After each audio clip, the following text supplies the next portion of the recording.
You're listening to Podcast PXN, a video game podcast, delivering player experience news. Let's go!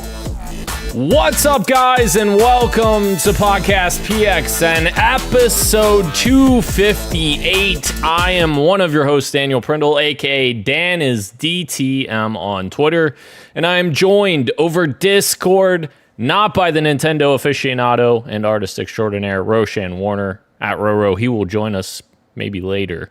But I am joined by the host of Large Popcorn and video producer at The Gamer, Christian Macias at ISO Christian.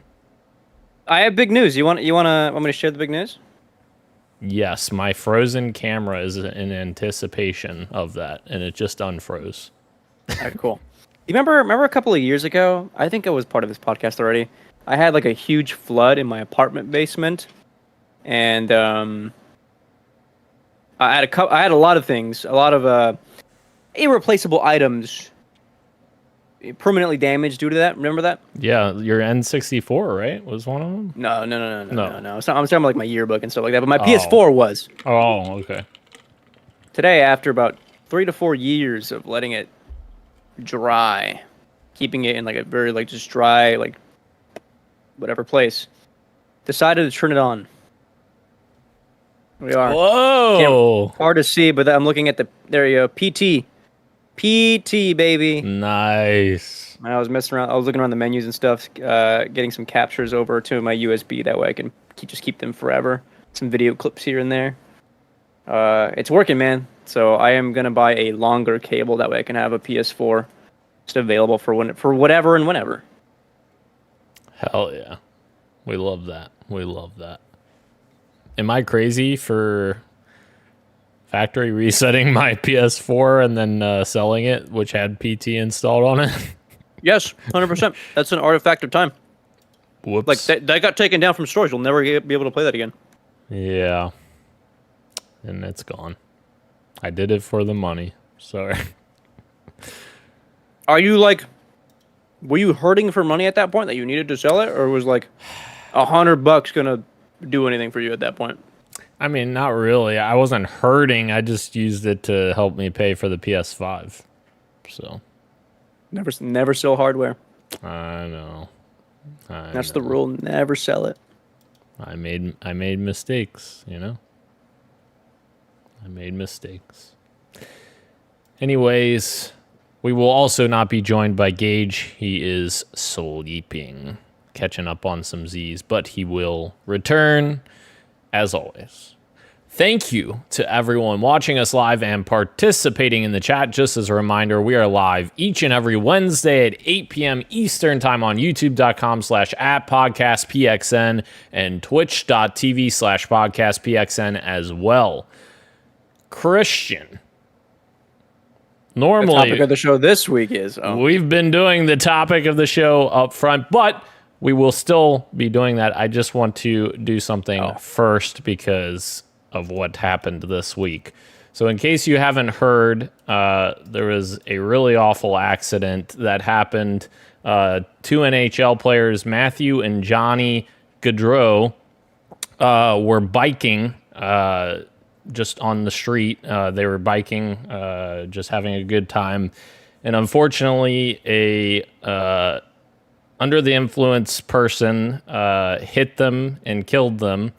And absolutely awful what happened. And very tragic for the NHL community and anyone who's close to them, as of course their family, and feel really awful for what happened. And that absolutely, I could not imagine getting that phone call of your loved one getting killed that way, and that's absolutely awful. And yeah, please do not drink and drive. That's awful.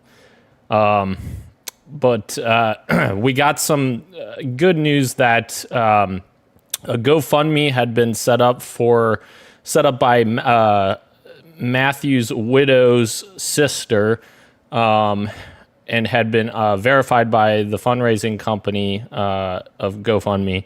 and it has raised over $560,000 as of 7 p.m. on Tuesday. And of course, he had just had a child. I'm trying to find it, but I'm struggling to find it right now. But he had literally just had a child, and of course, that child is going to need an entire life of care. And so this is very, very good news in light of the bad that, of course, comes with this. But wanted to highlight that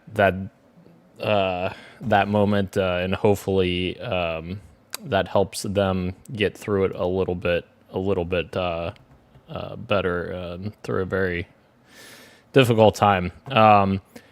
And also, just on the back of that, a shout out to EA for actually being good guy. EA, they added a Matthew and Johnny Gaudreau tribute in NHL 24. Basically a big splash screen saying in loving memory of both of them, and yes, rest in peace to both of them, and I hope the families can try to heal and get better from this. So, you know if the league did anything, or if their respective teams, or I guess their team? I do not. I didn't see anything from the teams. I don't follow NHL too much, so I didn't see what their respective teams. I'm sure that they've done something, but obviously this part of it I wanted to highlight because of it being video game related. Sure. Yeah, yeah. All right, moving out of the somber here, Christian, we're going into, of course, the topic of the show. And the topic of the show is, well, this is probably poor choice of words, so I'm not I'm going to say the Concord shutdown has officially commenced, Christian. And apparently Sony is just pulling the plug here. They're saying Concord is being taken offline on September 6th with full refunds on the way. I thought I linked the PlayStation blog to that story, but of course I forgot to. Here we go.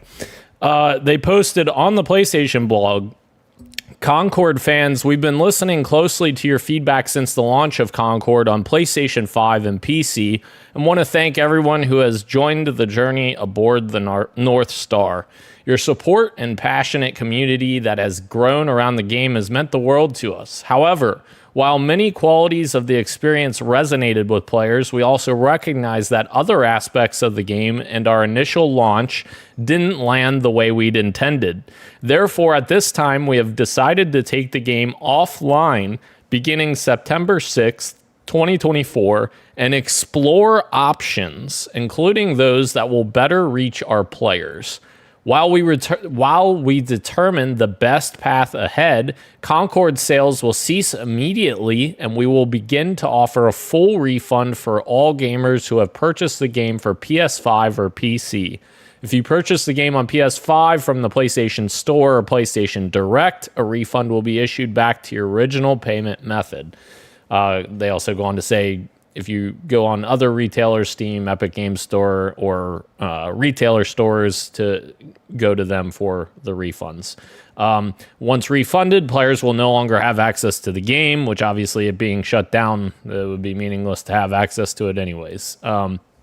But kind of crazy to have this news pop up literally just weeks after the game launched. Like, what was your initial thoughts seeing that? Dude, so this happened during a work meeting. We were like at the tail end of it, and someone was like, "Hey, sorry, I got distracted. Apparently, Concord is being shut down," and it all went silent. We all like checked our feeds, and it was just like all checking our like respective like Twitters and seeing the news. Is fucking because unprecedented is what it is, Daniel. Unprecedented to have a game.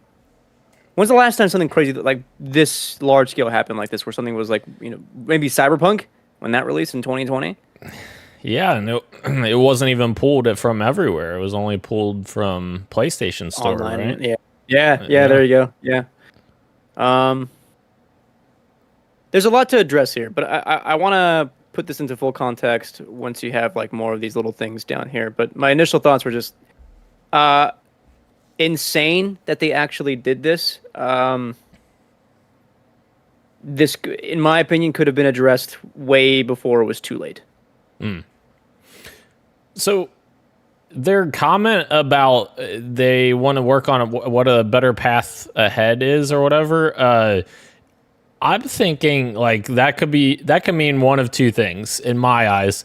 One, it could mean that this game gets retooled for free to play, which very well could be. Overwatch, of course, is free to play. Or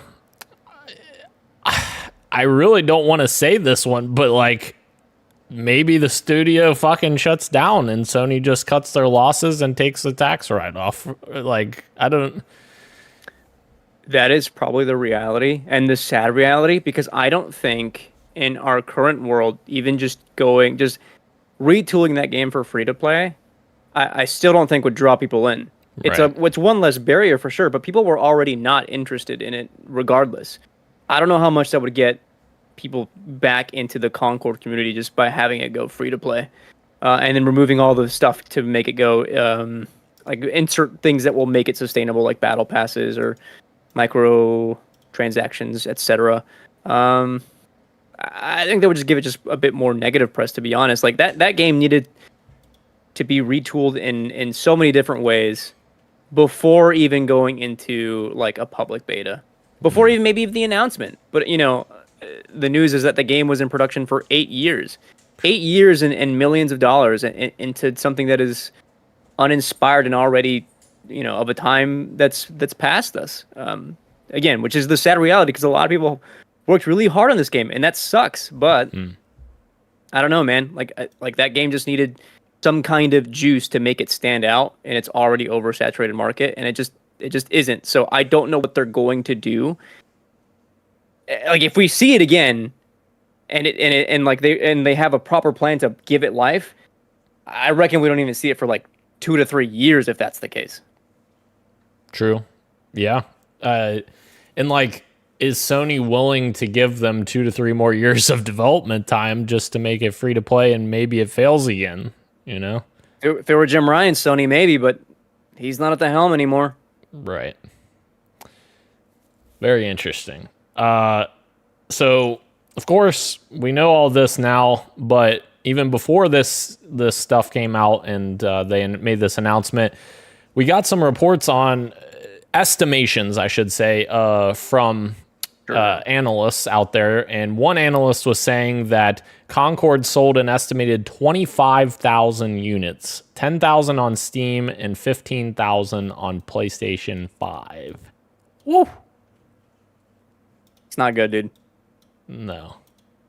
Not good at all. I can't even remember a game that sold that poorly. That's insane. For what is supposed to be a like first party title for them, sure, with like millions of dollars into weekly cinematics. They have like a year worth of cinematics ready to go. What happens to those, by the way? You know, just no one will ever see them. It's true. Yeah. I think, yeah, we had our own doubts that was going to continue for very long anyways before the game came out. But yeah, dude.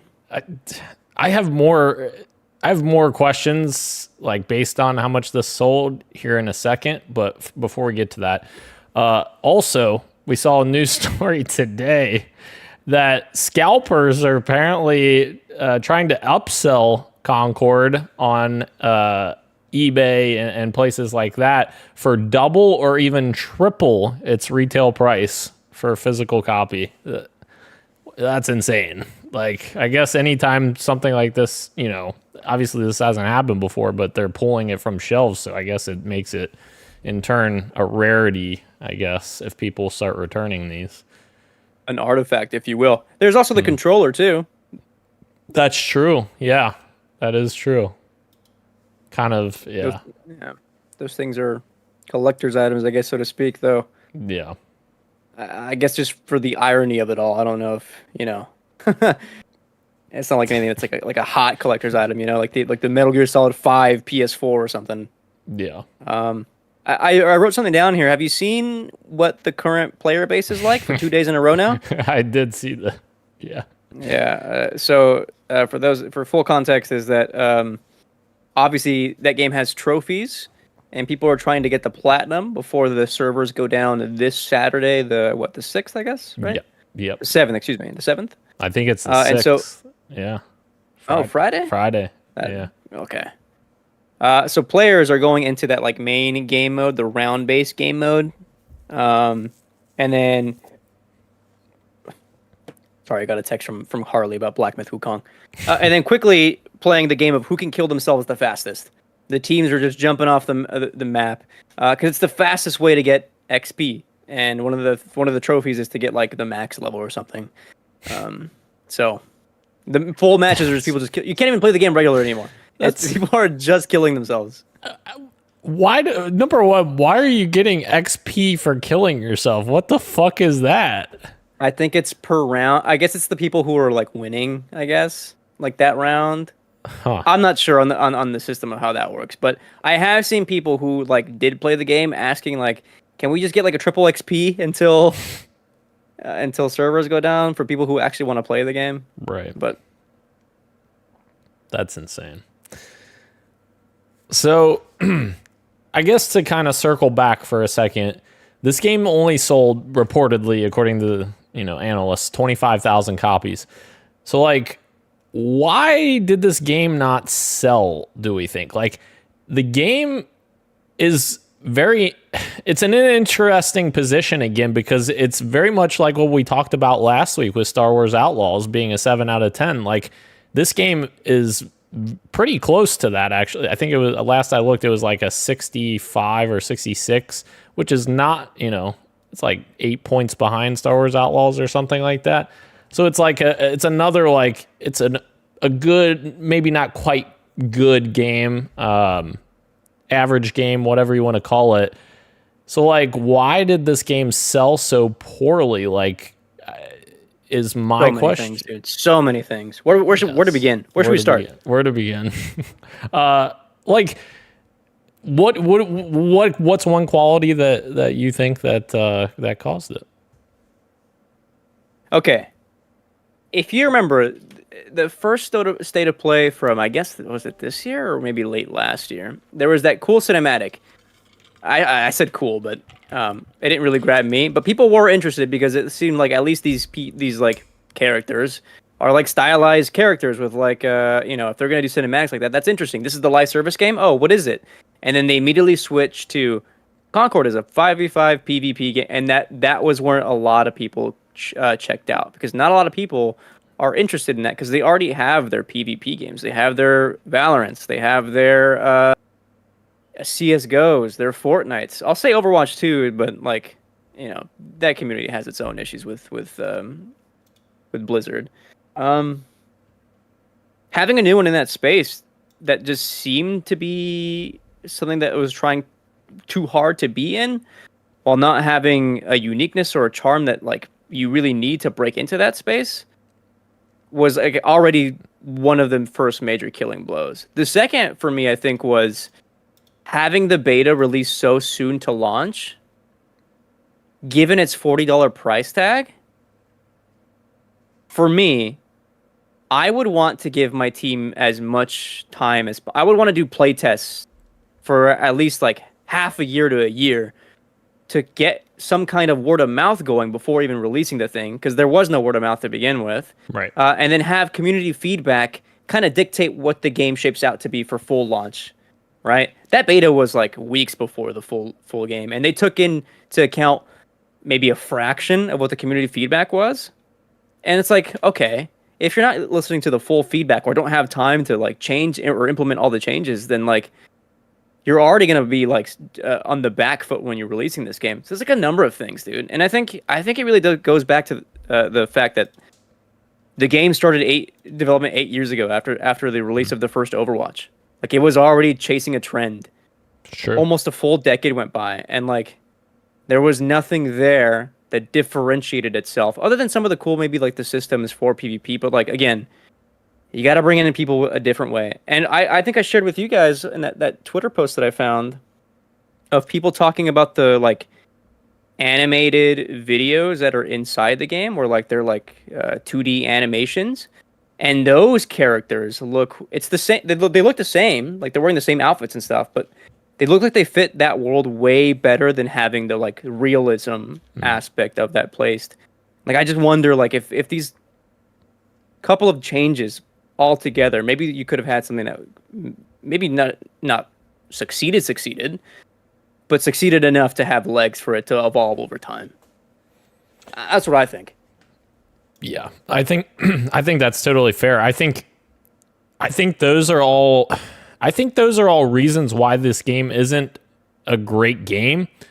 But like I still struggle to understand why it didn't sell well. Like I feel like those are correlations. Obviously it's not going to sell as well if people aren't as hyped for it and such, but like personally, I saw zero marketing from Sony on this game. Like I understand, 100%. There's a lot of problems with this game that people have with it, but also like you're putting a game out there that is supposed to be one of your tentpole, live service games, and I personally did not see any advertisements. And I'm often at I'm the target demographic. Like I should be seeing all kinds of advertisements for this game and people and play the beta and all of this, and I feel like I never saw that from this game at all. But like also at the same time, I do think it's interesting. Tom Warren posted something on Twitter that I thought was actually, it made sense to me as well. He said Concord was worse than bad, it was forgettable. And that's exactly what you were saying. It didn't have an identity, which that's a really great point. If you don't have something unique, then people are going to forget about you. We talk about the Gollum game that came out last year. That game had more players playing it concurrently than Concord, and that game was that was awful game. Like it's not even close between it and Concord, which is the better game. Which is why it's so fascinating, right? Like sales and quality of the game are definitely tied together, but not necessarily contingent on one another, I feel like. Say what you will about, the current state of Helldivers. That game also got like very minimal marketing. It was at a couple of state of plays and such. But like larger marketing for like what I'd call a traditional first party game, maybe not quite the same to the same levels. But I mean, that game already had like an audience based on its niche original title. But more importantly, had an identity. And despite not having a beta, when people first played that game, word of mouth spread like crazy because the gameplay was fun, right? True. That new Valve game, which was like a hidden secret for so long, man. Like that game has a strong identity for like as a MOBA. That's why it has like almost 100,000 players in its play test right now. Spectre Divide, even though maybe that one won't succeed, it's who's Shroud's new game? Like is doing something interesting with the genre by having one player control two characters on the map. That's interesting and a new way to play it, right? So all these things, all these different titles have something to them that make it memorable, make it stand out. And like you and Tom Warren are saying, Concord really didn't have any of that. For sure. And I played the thing. Like I thought the gameplay was solid. I played it like 3.5 hours. Like it was cool. I enjoyed my time with it. I never felt like I'm going back though, or much less spend $40 on it. Yeah, and there's definitely people that have enjoyed it. Like someone's in the YouTube chat, Paula Mute, that said, "Except the game is great. I hope it comes back soon." And that's fair. I'm not gonna criticize your take on it. And if you enjoyed the game, I think it's gonna definitely be interesting to see what happens when it comes back. And I really hope it does come back and comes back stronger from it. I just hope that Sony doesn't, just take the easy out and just shut down we've had so many layoffs already this year. We don't need to see more, I hope. Sure, yeah. But also, I think I made a mistake in our private chat, mentioning that Sony acquired Firesprite. I think this team is Firewalk. Yes. Is that right? Yeah. I don't know if Sony owns them. I guess they do, right? I know they funded. They helped fund the game. That's a good point. Did they? Let's find out. Does Sony own Firewalk, not Fire Sprite? Yes, they do own Firewalk. Since 2023, they purchased them. Oof. Only a year of financial backing. This is why like I push back a little bit with our conversation where like Sony not supporting them. Like this is a year out of a full 8. Right. And I think a lot of it can fall on some of on the developers, but I will say like I don't know, Sony I think after acquiring them one would hope be in that position to be like this isn't shaping out to be quite ready yet. Let's pull back and launch it when it is ready and have numerous playtests go out to like again help it find its final form. Sorry, I interrupted you. No, you're fine. I'm just confused because I thought this game was also in development for 8 years, but this is saying that they were formed in 2018. So that's weird. Okay. Is that true? Yeah, this is on their website that they were formed in 2018.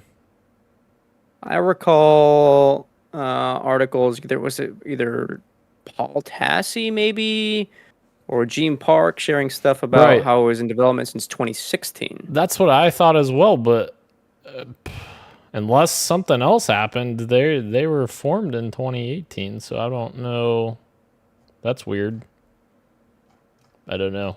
I saw the same things you saw, so that is weird. But alas, regardless of that, this is their first video game that they've ever made as a studio, so like obviously there's some trials and tribulations that come from that as well. But you got to feel for the devs, man. Absolutely. Yeah. Definitely sucks to see that. But I don't know. Concord, when will it return? Nobody knows. Nobody knows. All right, Christian. I did see. Oh, sorry. What was the fucking tweet, man? It was so funny.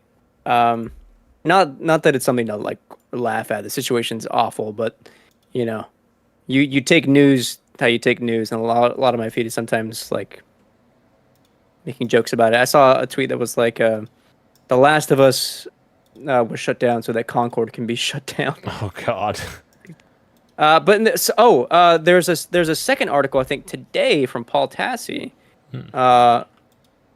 I think he wrote an article for Forbes that was titled like now like the eyes are on both Fair Games and Marathon. And I think both of them should be a little bit worried. Okay, worried isn't the right word, but like there is going to be a little bit of anxiety for both those teams. Right. Bungie's been having a lot of issues at their company, and then Fair Games, like if that game comes out and is like not as inspired either, and not as memorable, not as able to draw eyes to it, then Sony's live service initiative could be in some hot water.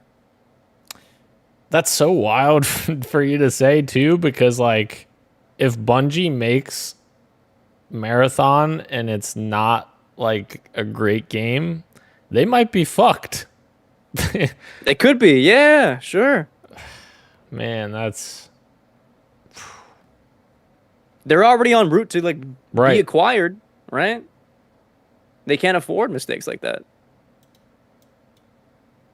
Yeah, that's crazy. There was a developer though who a game designer at Marathon who quote tweeted Paul Tassi's article link and was like, just let me work in peace, which is also fair. Like you don't want to be looking at all that shit. That can't be good for you as a developer. For sure. To have your mental state just be dictated by just all the shitty news in the industry constantly. For sure. Alas. I do want Marathon to be good, man. I do too. I fucking love the vibe of the original teaser trailer. Teaser? Sure. Yeah. But yeah, I'm with you. Of course, a lot of changes since then. Well, The game director was a piece of shit, apparently. So, yeah. And we mentioned that teaser was 2022. 2023. Right? It was 23. Okay, not that long ago then. Yeah, May of 23. So, yeah, a year ago, a year and some change. Yeah. Yeah. It's already September. It is fucking insane, dude. Insane. 2 months ago was 250. Damn. Take me back. Oh, actually, can I mention something real quick? Yeah, well, sure. I had a buddy who was talking to me today about he was just in Cincinnati like last week or something like that, or 2 weeks ago. What the fuck? And he kept talking about like, oh, I was like, dude, he's like, oh, you've been like, have you had Cincinnati chili before? Like, have you had Coney's? And I was like, yeah, I have. And he's like, aren't they so good? And I was like, they're all right. He was devastated. He loves Coney's. He loves Me too. Cincinnati chili. He grew up with Cincinnati chili. I was like, okay, I know, I get it. Hell yeah. I know. Did he grow up in this area or? I don't know. He's in Chicago, so I imagine he grew up near there. Gotcha. That's cool. Shout out to him, the real G. All right. Let's move into the quick bites. Wait. Or the news of the week. I forget how this works. So we go in the news. Do we go in the news of the week? Let's go into the news of the week, Christian. The first news of the week item I have here, I thought it would be interesting for us to do a little look ahead at 2K's upcoming 2025 game lineup as it stands right now, because it seems like they got a pretty stacked lineup for 2025. So starting off in February, we have Civilization 7 that releases. And then we have, supposedly by the end of March, we have Judas, which is Ken Levine's next game. I've been very excited for that. I don't believe it. You don't? Yeah, I don't think so either. We haven't really seen anything from it yet. This year, maybe late spring, is when people went to go see it, and like that wasn't even like an alpha build of that game or whatever. It was like a slice. Yeah, I think you're right. I think they will put a 2025 release on it, but I think it'll get delayed to 2026. Yeah, sure. But as it stands now, that's what it's at. Right. WWE, I don't really give a shit about that. That comes out every year. Borderlands 4 coming calendar 2025. So sometime in 2025. Do you believe that one? I find it hard to believe if it's in the fall, because Grand Theft Auto releases in the fall. I find it hard to believe they're going to put two of their big IPs against one another. So sure. I find it very unlikely. I think that's going to get pushed to 26 as well. Okay. But we also have Mafia 4, The Old Country, which was just announced, and that is supposed to come out calendar 2025 as well, which, again, another situation where if it doesn't come out before summer of next year, I don't know if that's coming out next year, which I think we'll know more in December on that game, because I think they're supposed to show gameplay in December for that game. So maybe they announce like a, April or May release date or something after they show gameplay in December, if it's that far along. And then and then of course the big one, Grand Theft Auto 6 is coming in fall 2025. Big if true. I believe it. Why not? Yeah. I think unless it gets delayed. Yeah. Because I can see like half of this lineup being delayed. Right. It making sense. But I can also see like maybe like one or two of these hitting. Like if Mafia is probably the one that's most likely.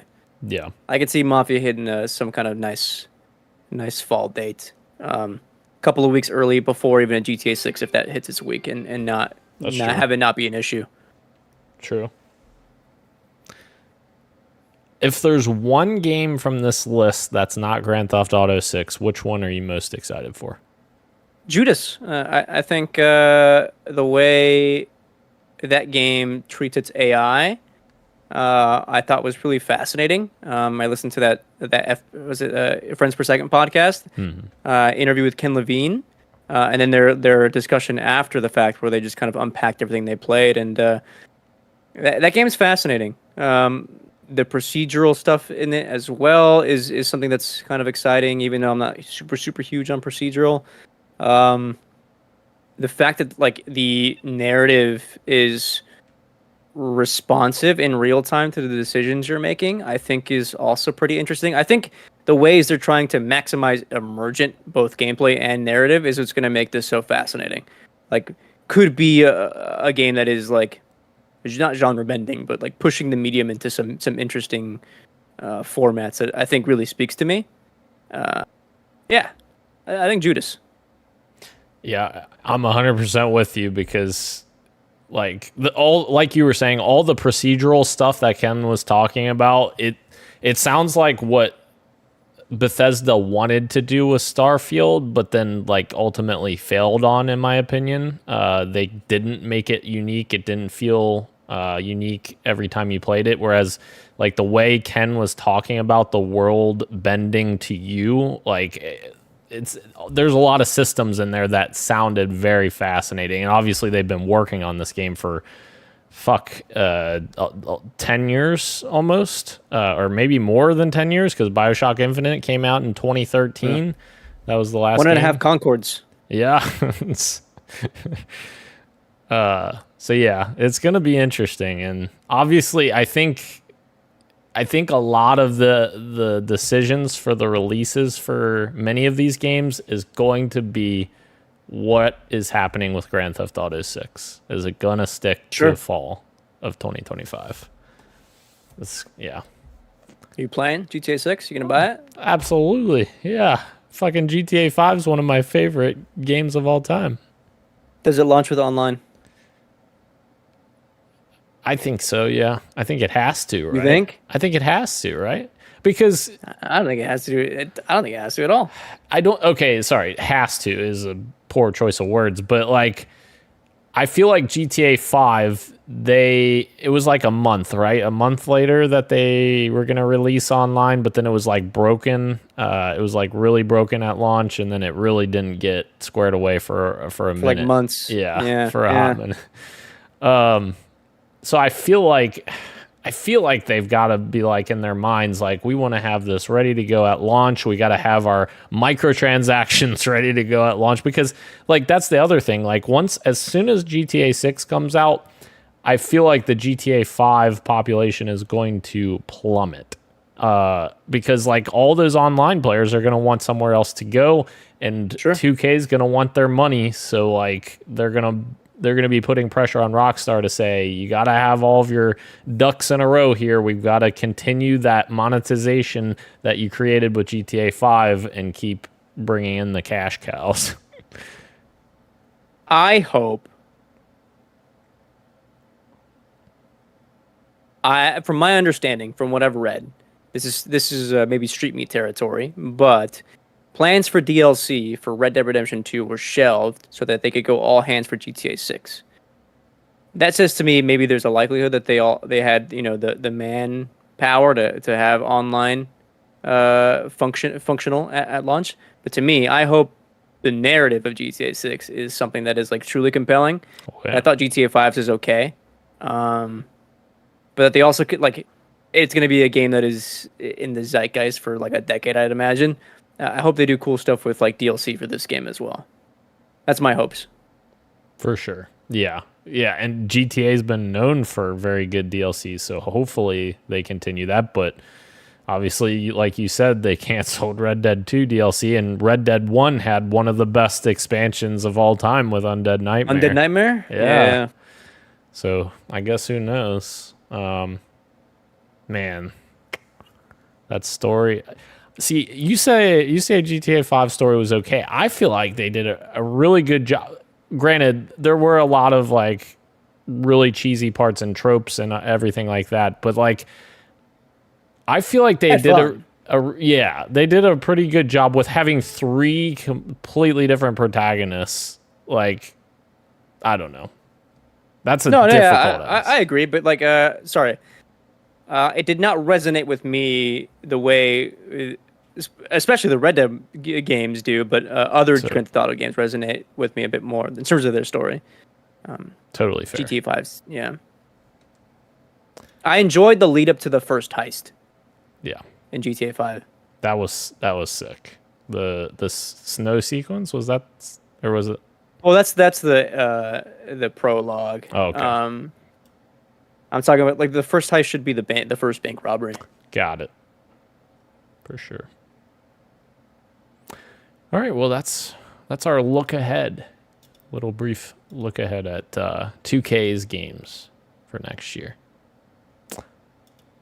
But now we're moving on to the other news of the week item, which is our Black Ops 6 beta impressions. Christian, we've both played it. What are our thoughts? Yeah, do you know how long? Oh, what the heck? What happened? Speaking of GTA 6, I went to go look something up, and the first tweet that I see on my timeline is Sony has locked down GTA 6 marketing rights, insiders say. Game will supposedly be marketed with PS5 and PS5 Pro branding. I forgot the Pro was going to be a thing. Interesting. Sorry. I wanted to ask if you remember how much of the beta you played. Yes. If not by hours or whatever, then by at least like what rank are you before you, or did you like reach the max level or of the beta so far, et cetera, et cetera? I can tell you the exact amount I played because I tweeted at Call of Duty to get my COD beta record. They send you a screenshot of all your stats. What? Yeah. What the heck? You send them an @ and put your Activision ID and then hashtag COD beta record, and they spit out an image with your stats on it. It's pretty cool. Let me go to DTM. Yeah, go to my replies. Twitter. Go to my replies and you'll see. You just need your Activision ID. So I've played 2 hours and 39 minutes of Black Ops 6. I played 18 matches, 1.16 lim/death ratio. That's okay, not great, and 7 wins. We're getting older. Yeah, but I'm still in my prime in Halo. It's just, I haven't played COD in so long. It's, I'm rusty on COD. Highly different. Yes. Play style. Absolutely. Very different. So I'll start with my thoughts while you're looking into that. My thoughts are largely positive, surprisingly, because I mean, normally I am not huge into the COD multiplayers anymore, especially lately. The COD multiplayers are kind of, every year it's kind of very samey to me, and I don't get too excited about it. But I think this one has me very interested just because there's certain elements that make it feel like a more refined experience. Like, for instance, I actually find the Omni movement to actually be very additive to the gameplay. I understand like it can probably be too much for some people, but like for me, it feels really good. Like even the animations going in and out of all of the different variety of ways to perform your Omni movement, like dives and everything, it just feels really fluid to me, and I really like that actually. And I think the other thing is which I said when I was playing with Gage, and I can't remember who. I don't think you were in there with us yet when I said this, but I said that like I like these a bit longer kill times because like this game mimics very similarly to Modern Warfare 2's gameplay in terms of time of death or time to kill, sorry. And that's the ones that I find more enjoyable. I enjoyed Modern Warfare 2's extraction mode with Gage. I played that a bunch with him. Modern Warfare 3 I didn't play at all, which apparently it had longer kill times, but I didn't play it because I wasn't going to fucking buy that. Yeah, fair. But yeah, overall, I'm very positive on the multiplayer thus far. Here we go. tweeting at them right now. COD beta record. I don't know how long it took for you to spit out. It's very quick, so it should come back pretty much instantly. But yeah, I don't know. I got it. Oh, I got it. Yeah. You said you played 2 hours, 18 minutes? 2 hours, 39 minutes. Okay. I'm an hour behind you at 1 hour 18. Sorry, 1 hour 17. 9 games. 197 limbs. 1.31 KD. 3 wins. My win-loss was 0.5. Accuracy is 22%. Highest streak was 8. Hell yeah. Let me go see yours. Your shit. Hell yeah. I want to see your kill streak here. It is 10. Fuck you. I remember that one too. I was on a fucking tear. I was literally losing my shit in the chat because that was the one I got my chopper. Yeah, because I was literally losing my shit. I was like, Gage, I need I need 1 kill for a chopper. I need to just camp this corner. I literally camped the corner to get the last one because I'm like, I ain't risking it. I had some good plays, and during my sessions, I got play the game I think twice. Some cool moments. I've only played an hour and some change. So make that what you will. I'm planning on playing weekend 2 with some more friends. I'm in a weird spot where I think it's fun. And I'm having a good time just shooting the shit while I'm playing it. I actually kind of enjoy some of the newer game modes that what was that game mode with where you have like a POI? Oh yeah, like a VIP in your group. Yeah, I can't remember. I forget what it's called. Mm-hmm. Yeah, that one was pretty fun, although pretty hard if your team doesn't have any sort of I would like to play that with a full stack. I think that game would be a lot of fun with a full stack, where people are actually talking and not Gage just telling people to come with me, and it's just like, what are you doing? Where are you going? You're the VIP. Don't leave this. I'm defending you, but I'm in a weird spot with the Omni movement where I think it's fun, leads to some cool moments. I think it feels good a lot of the times. I don't like the way the maps are designed in that game. I don't feel like they use the new mechanics to their full potential. And I think that is my biggest complaint, that, when I think of other FPS games, it already established in the genre, like Titanfall, obviously, way ahead of its time. Apex, though, maps designed for movement of their kind. Fortnite redesigned their maps to accommodate, their mantles, their sprints, their slides. This feels like you could place this into Modern Warfare 3 without any of the shit, and it would play just fine. Any of the the new age Call of Duties, and it'd just be just fine. They're not really fully utilizing what Omni movement can. Even like Black Ops 3. Where that had that skate park map, and then that Redwoods map where you could run on the walls on the outskirts to get a flank. The map design in this is pretty good so far from what the 3 maps that I played. I actually really enjoyed that that parking lot. What do you call it? Outlet shopping center. Yep. That one was pretty fun. I like the long range encounters on that map, but again, not a lot of places for me to fully utilize slides and dives in any interesting ways aside from the map with this is the hotel maybe with the pool. Yeah. Cool moments there for sure, but yeah, nothing too memorable. And then it's very sad. I think for me the state of FPS is more sad the way I look at clips from the game where people are min-maxing movement to the extent that they are, where you get clips of people doing high Twitch shit, and now you're having conversations about is the era of the casual dead? Did Twitch kill the casual? And so my answer is not really. Accounts like Machinima on YouTube for the longest time, we're doing clips of the week and cool play, and people are always trying to get good. But yeah, I do think maybe Twitch and that COVID era of streaming kind of exacerbated what the COD community looks like now. Yeah, so that's my take, is that I'm having fun playing the game. Maybe it's because the shooting is solid and I'm having fun with my friends, but I think there's still some work to be done. I don't think it's as realized as I would have wanted it to be, given it's only a beta, there's still plenty of time. I did bring up some changes that they're implementing for Weekend 2 if you want to hear them. Sure, yeah. Level cap raised to 30. Weapon balancing, I'm not sure what that's going to be like. I'm sure it's some TTK stuff or distance engagements, what have you. Spawn tuning, which is huge. There's a lot of points where I'd see someone pretty...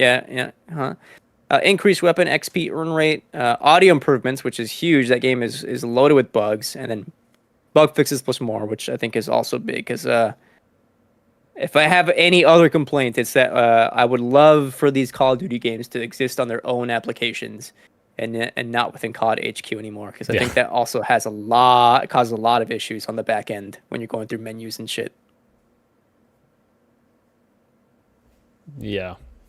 I think another problem that Gage had echoed this as well, that I feel like the exteriors of a lot of the maps don't really have a lot of personality, but then the interiors did. So like you were talking about the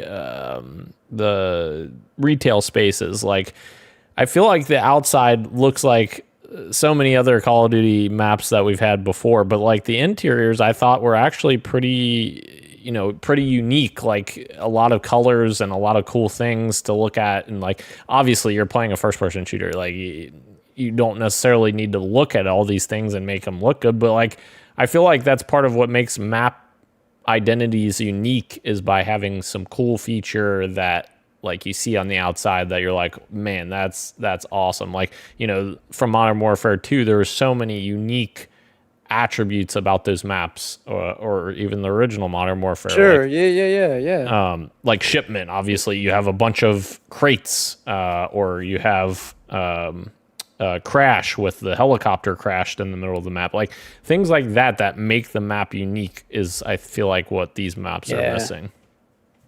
Well, I mean, that's like, all the devs, the original devs from like the hate, those great days of Modern Warfare and the early Black Ops, like they're all gone now. Like map design is so much different. Because I'm with you. Like even, I think of like was it Black Ops 2 even has like the hijack map that is the boat, right?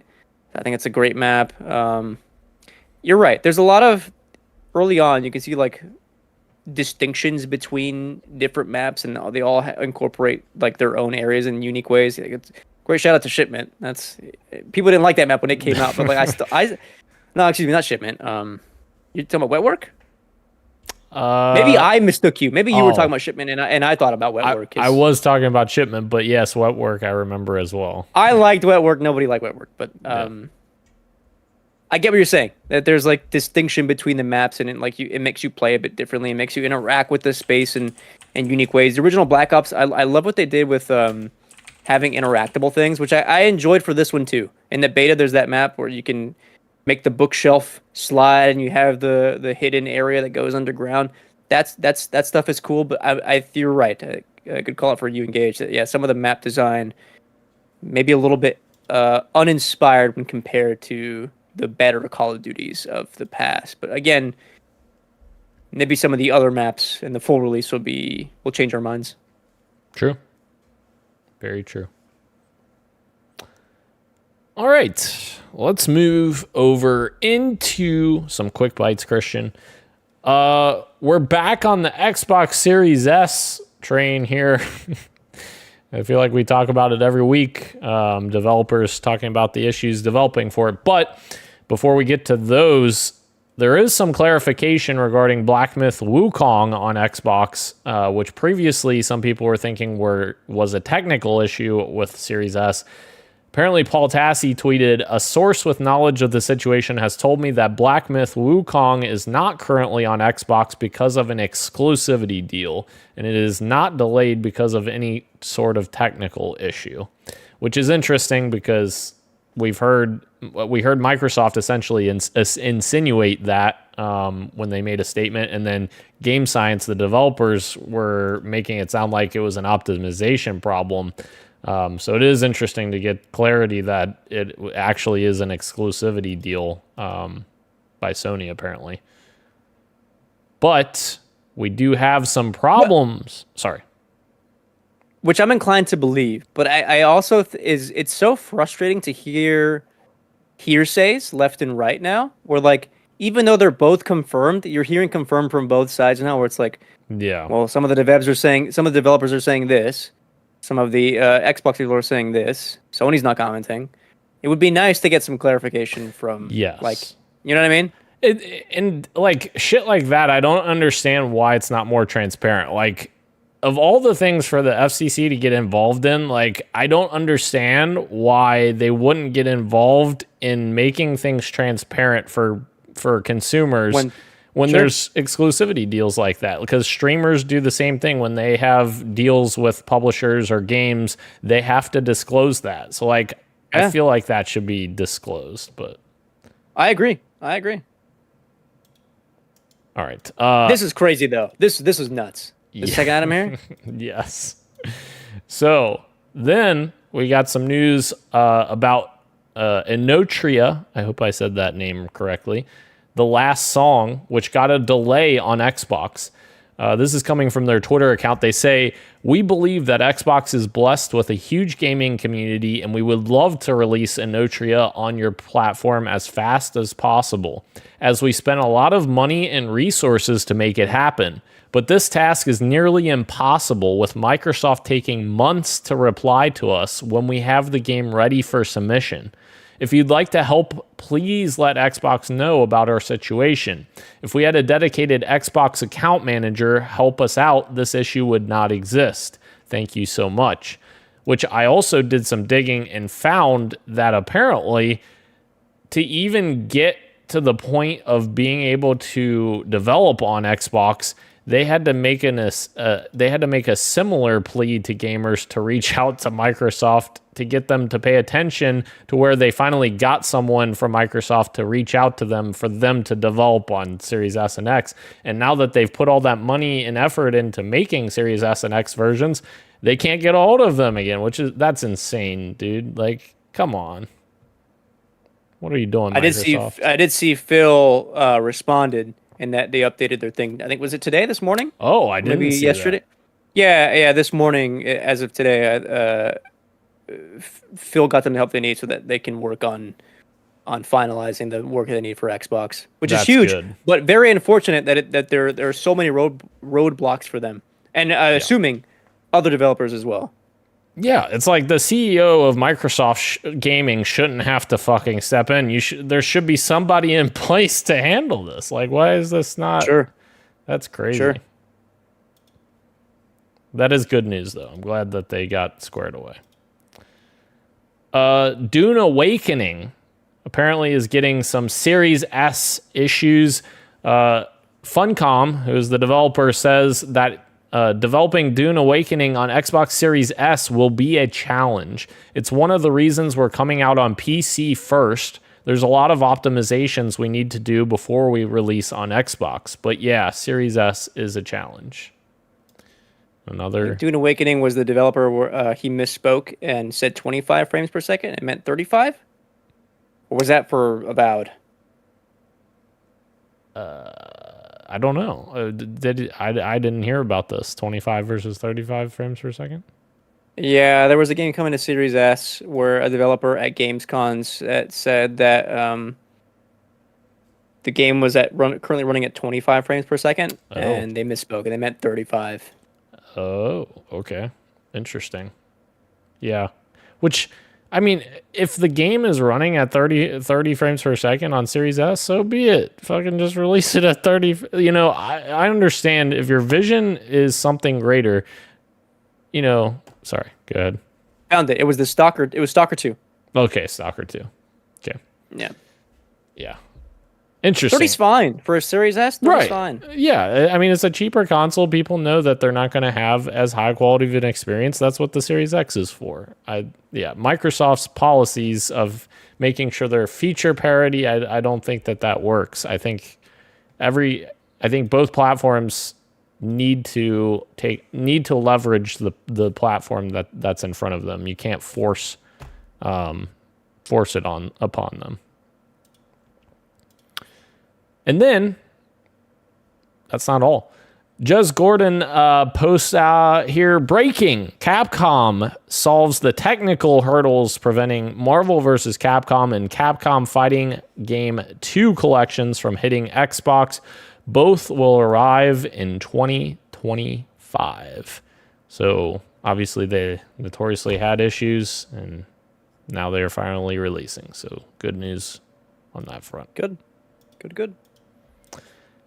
Enough Series S news. We'll move on to Control 2 has officially been unveiled to be self-published by Remedy themselves, and they will be partnering with Annapurna Interactive as well to bring Control and Alan Wake to film and television, which is very fascinating. The kind of crazy stories that Sam Lake comes up with Remedy. I'm very interested to see what that turns into on the television and film front. I wish those games were profitable, but even though they're true. not, I'm glad that they're still making these games in general, and that they're finding deals to get these made, and that's awesome for Annapurna to step in, like help fund. But they can still self-publish, and they just have the rights to do stuff for TV and movies, which I'm excited about. For sure. Yeah, and I think Remedy is like one of the best independent developers out there still. Like, I feel like they very much value their independent nature of a studio, and I hope that they are able to continue to operate that way and don't get forced into a buyout situation or something like that. Mm-hmm. All right. Moving on, we are going back down the path of sadness because Rocksteady has officially been hit by some layoffs. This comes by way of Eurogamer. Eurogamer didn't cause the layoffs; they're reporting it. I just want to clarify that. I don't know why I needed to clarify that. The company's QA department has seen its size almost cut in half over the past month. Eurogamer understands, from 33 team members to 15, with poor sales of Suicide Squad directly cited as a reason for its restructuring. Hopefully no more than that, but I kind of have a bad feeling that this is only the beginning for them. And I hope that they get a chance to make another single player game again. Sure. There was was WB, right? Yeah, WB. I think today I saw that they're trying to double down on Hogwarts Legacy 2. That was so profitable for them. So they've, looking for ways to recoup costs from their losses. I mean, obviously layoffs, not ideal. But just funding another successful game would help them get some of that cash back. Indeed.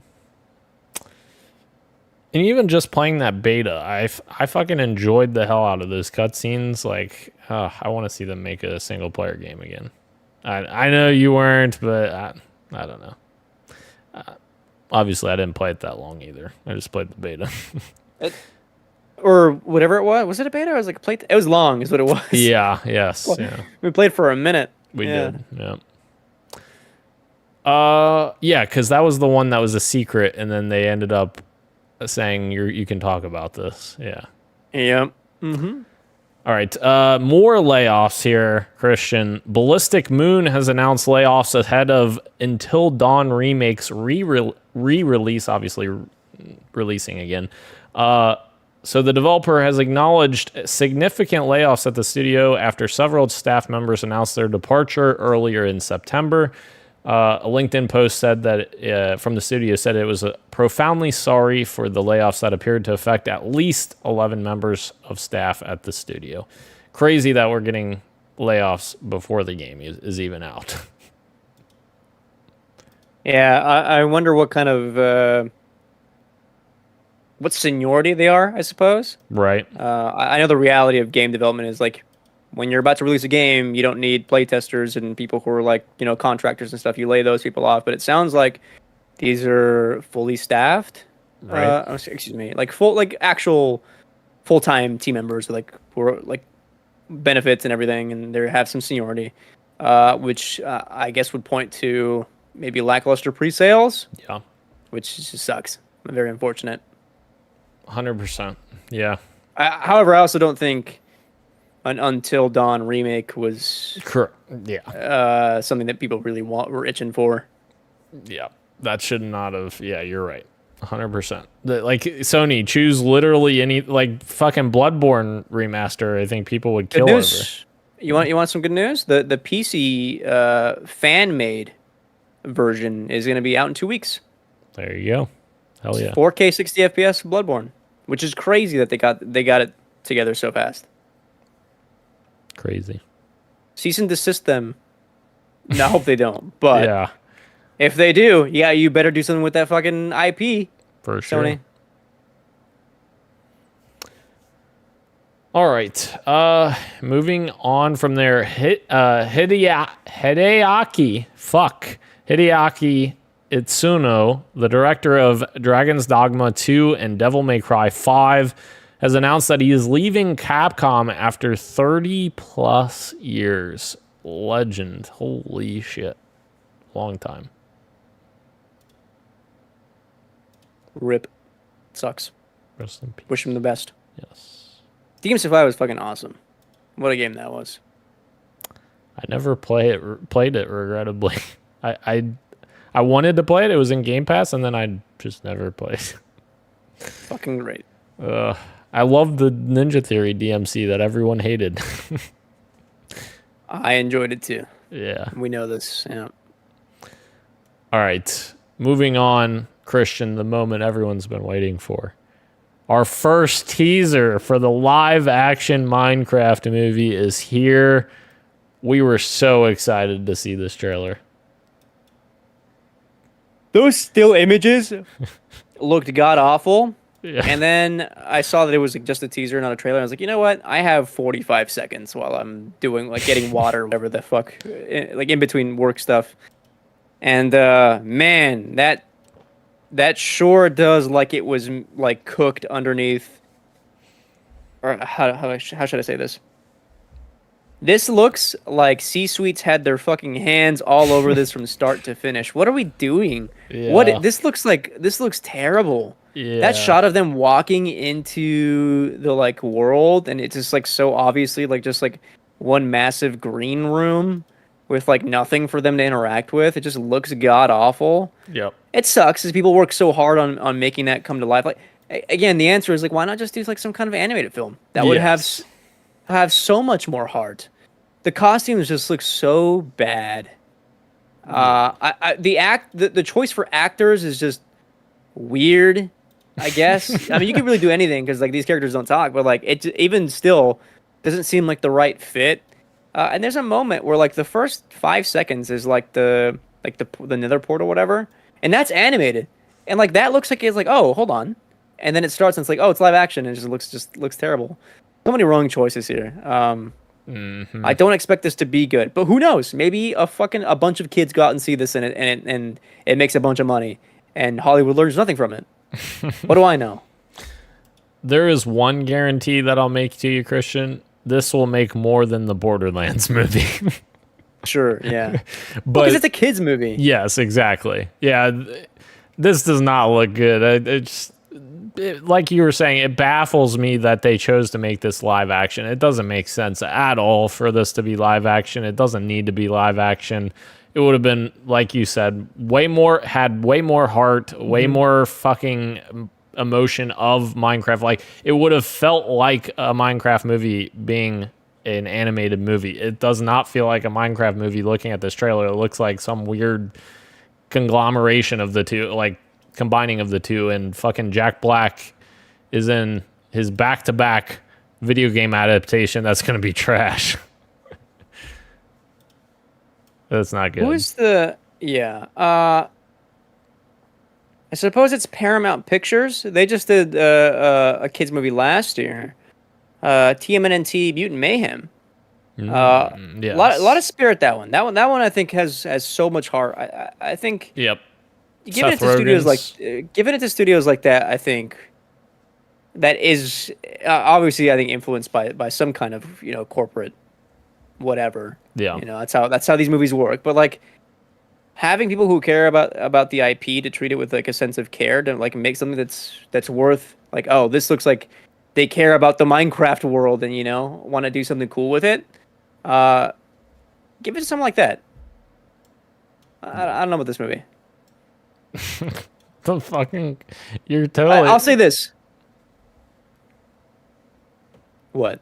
I was just gonna say you're totally right about the costumes. They look horrible. Like Jack Black. They look really bad. His look so bad. God. Well, the costumes are bad on their own, but then you combine that with the backgrounds they're standing in, and it just looks like they're just like in two totally different things. Yeah. Insane.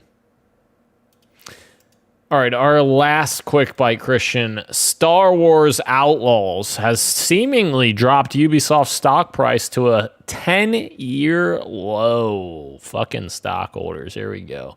Analysts are attributing it to a poorer than expected start for Star Wars Outlaws and a sharp decline in interest in X Defiant. So, talked about it last week. The game Outlaws doesn't have a lot of hype behind it, despite it being a good game. And X Defiant, I think, is going to continue to lose its momentum as Call of Duty comes out this fall. So, hope their respective audiences enjoy the game nonetheless. For sure. I'll leave it at that.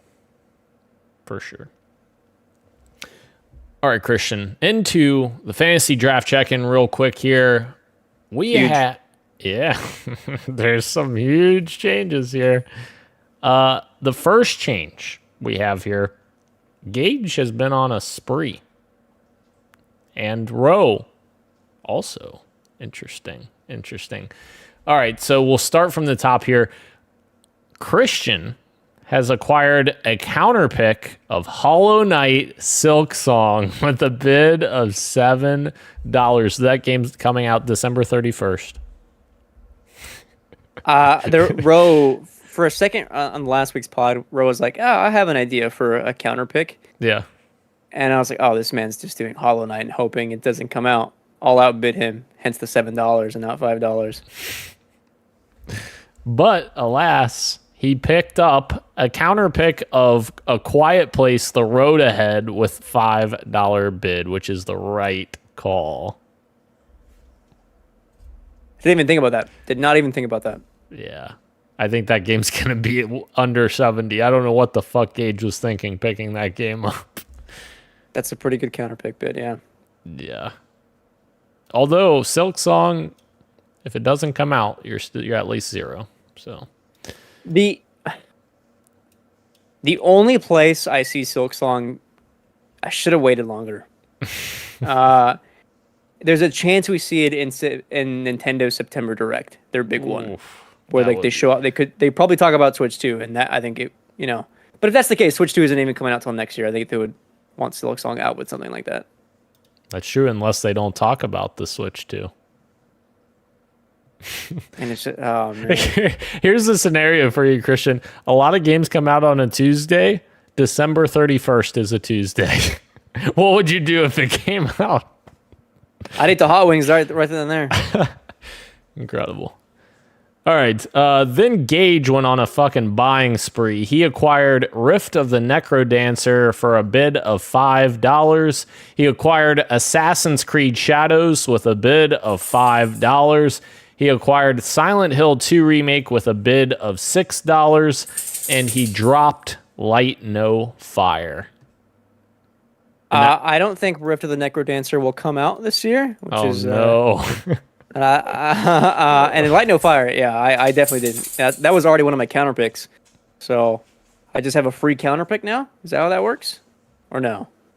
Yeah, if he dropped it, then I think that's how that works. Okay. I don't know. Maybe not, though, because it hasn't given you 0 points yet. Maybe it stays. Because mine, on the ones that have been delayed, it has already given me 0 points for them. So Maybe because mine's not technically delayed, it's just dropped. It still could right. Interesting. harm me if it does come out, or not harm me at all. That's true. All right, the 3 games. I think we had 3 games that we have updates on. Yeah. Squirrel with a gun. The biggest update here, Christian. Roe has right now -4 from Squirrel with a gun. No way. Yes, he's at 66 with -4 points for Squirrel with a gun at the moment. That's big for us. That's huge. Huge for us. Yep, that is huge. And then we also got, thankfully, just 2 games. I thought it was 3 games. Thankfully, Gage finally had a game release. Warhammer 40K Space Marine 2 is currently at an 85, which would be a pending 15 points. It's not final yet, but he's on the board. It is so funny that you look at his sheet, and all of his is just counterpick, the fucking not releasing counterpick. What is this flag? We recently decided this game is more than. Oh, okay, they switched it up. Yeah. Anyway, interesting. This guy's finally gonna break the teens, huh? And you know what this means, Christian? It means that Roe is only ahead by 2 points on you. He's at 111 points. You're at 109. I'm at 106, right behind you. And then Gage is sitting at 17. My God, he still has a bunch of games that have not come out yet, though. That's true. he's got a full sheet there. Yeah. I'll say this, Dan. I'm hearing good news from industry friends. Astrobot. Goaty material. Really? Wow. Could be. I don't know. Could be huge for you. Might just be making that up. You'll never know. Maybe I'm just trying to intimidate you. That's possible. But I'm the 2-time champ, so I can't be intimidated. Sure. All right. Moving in to what you got for me. Daniel, what do you got for me? Of course, Black Ops 6 beta. We already talked about it. I also played Risk of Rain 2 with the boys. We can talk about it. We can talk about when Gage is here. Okay. Say that for when Gage I'll save that. I'll save my thoughts. Yeah. People are clamoring for them. And then Fortnite, I played 2 matches with Glenn last night because he begged me to do it. And we won the second match. And we literally started on 2 opposite ends of the map. And I was like, Glenn, I'm not fucking with you right now. I'm going to do my own thing. We met in the middle, and then we fucking won the match. And I was like, all right. That's pretty cool. That's fun. That was fun. I haven't liked this season very much. Yeah. The season they did with the Greek gods. The season they did with the Greek gods, and then they did an Avatar, the Last Airbender collaboration with. That was a lot of fun, and then everything else has just been miss. Marvel one has been kind of uninspired. Map design does not inspire a lot out of me either. I was literally telling Glenn, I was like, why the fuck I need to pick up 3 items and then I'm War Machine, apparently. I'm like, I don't want that. Just fucking put these down. Stupid. They nerfed all those mythics because when the game first came out, like the meta was just War Machine's arsenal and the fucking Captain America shield. You couldn't do anything. Damn. Not do anything.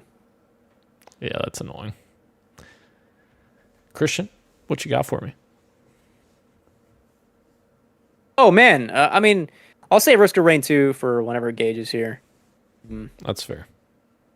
Although it is peak. Might be peak. I played the Escape Academy game with Natalie. It was so much fun, dude. Like a short experience. The coolest part about this game was, I think, the pitch for it. The way it teaches you, before you even get to the main menu of the game, it just drops you into an escape room. And you have to figure out the mechanics like in this like small environment. It's a pretty easy puzzle to figure out. Once you do, you get to finally see the main menu.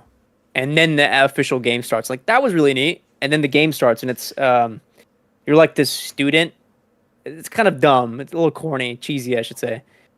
There's a school for escape artists. Like, this is what they do, is like make escape rooms and stuff. And so they study this, and you find the school.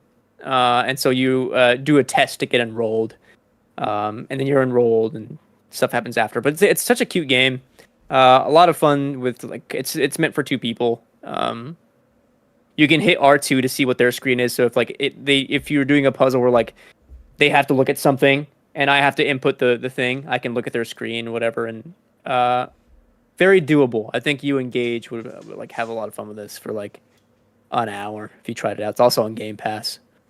Oh, yeah. I wanted to mention one more, I think. Let me confirm this. Confirm. Nah, that's it. Oh, okay. That's it. Yeah. Black Ops 6, Fortnite, Risk of Rain, Escape Academy. Hell yeah. It's a good selection. Yeah, not bad, not bad. That was a tight 1 hour. No, I'm just kidding. That wasn't a tight 1 hour. It's like 115. It was like 115. That was all right. It was all right. All right. Anything else before we close out the show, Christian?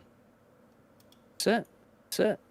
That's it. We made it. Thank you again to everyone joining us live on YouTube and Twitch, as well as podcast services everywhere, including Apple Podcasts, YouTube Music, Spotify, and everywhere else you get your podcasts. Thank you, Christian. Christian, Roe, and Gage will return next week, I'm assuming. Mm-hmm. I am Daniel, and this has been Podcast PXN, and we are out. Much love, and keep on gaming.